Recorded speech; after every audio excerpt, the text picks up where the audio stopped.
right, how's everybody doing today?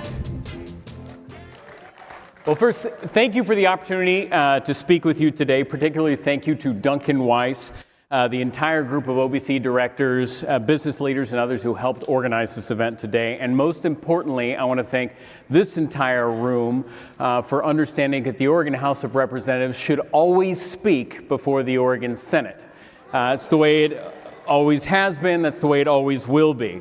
Now, we're about a month away from the 2023 legislative session, and I'm excited about some of the priorities I've seen in your long-term vision for the state, because I think there's a tremendous amount of opportunity for us to work together and build an economy that works for all Oregonians. Now, for the upcoming session, a couple of themes have started to develop. The first theme is we need to start betting on Oregonians. And I want to credit this term to Janelle Bynum, who talked to me about this a little bit last week. And I think it really fits with a lot of the things that we'd like to accomplish this year. So what does betting on Oregonians mean?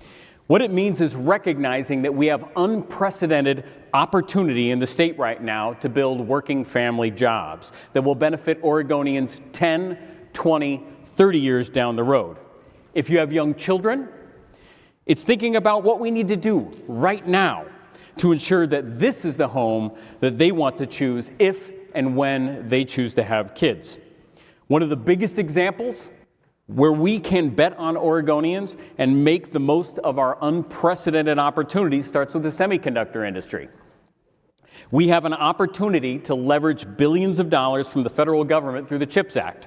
Something that can mitigate a potential economic recession, it can spur economic growth, and it can create thousands of working family jobs.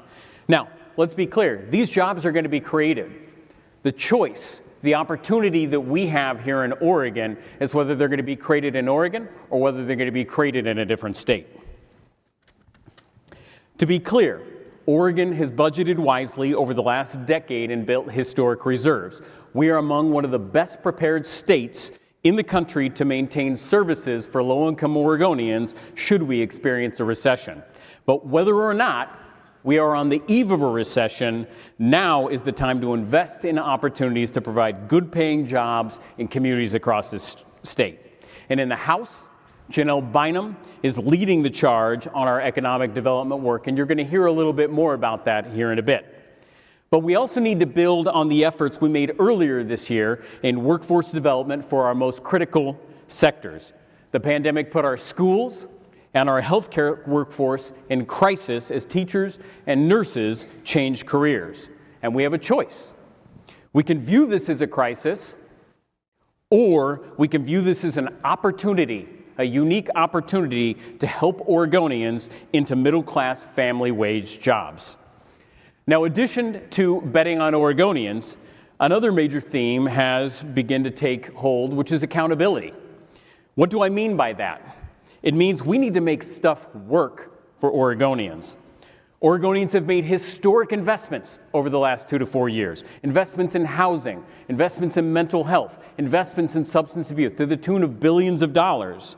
And now we need to make sure that we're getting what we're paying for. Oregonians need to see the impact of the investments on the ground, and they need to see it as quickly as possible. On housing, we can't build an economy that works for everyone if workers cannot afford to live here. That's why we'll be coming forward with a package of bills to build more housing. Here in Oregon, we are more than 110,000 housing units behind our need. That's unacceptable. We need to make stuff work. We'll also be focusing on making our communities safe. Everyone, no matter where you live, has a right to be safe from crime and violence. We'll be investing in evidence-based solutions to break the cycle of violence we're seeing in too many communities. And equally important, we must fix our broken public defense system so that it's working for all Oregonians. We need to make this stuff work.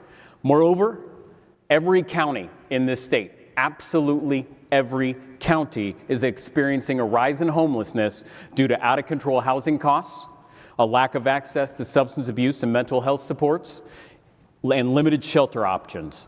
We'll look to continue building partnerships across programs that address housing, addiction treatment, mental health, job training, neighborhood cleanup work. And we need to recognize how interconnected this work is. It's not just a housing conversation, it's a human services conversation, and it needs to work better. And finally, we need to invest in our democracy.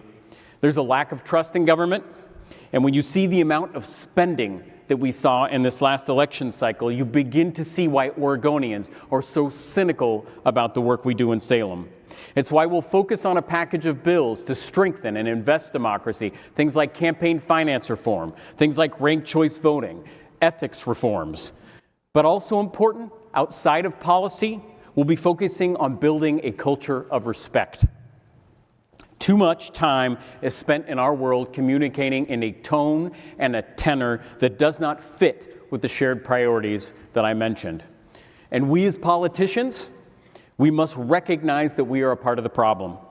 Peer-reviewed literature has shown that the way we treat each other has a direct impact on the way our communities think, act, and feel. If we only talk about which side is wrong, thank you. If we only talk about which side is wrong and demonize each other, you better believe that kind of attitude, that kind of polarization will be reflected on our communities. Regardless of affiliation, Oregonians need us to fix our housing crisis. Regardless of affiliation, Oregonians want to be safe in their communities. They want better schools. They want better supports for struggling mental health and addiction crises. And it starts with building a culture of respect. I'll close by saying this. As a legislature, as a state, we need your partnership. You, all of us in this room, are essential to this work. And I'm sincere when I say the legislature's door, my door will always be open, because we cannot move this state forward without working together on solutions Oregonians are demanding to see. Thank you very much.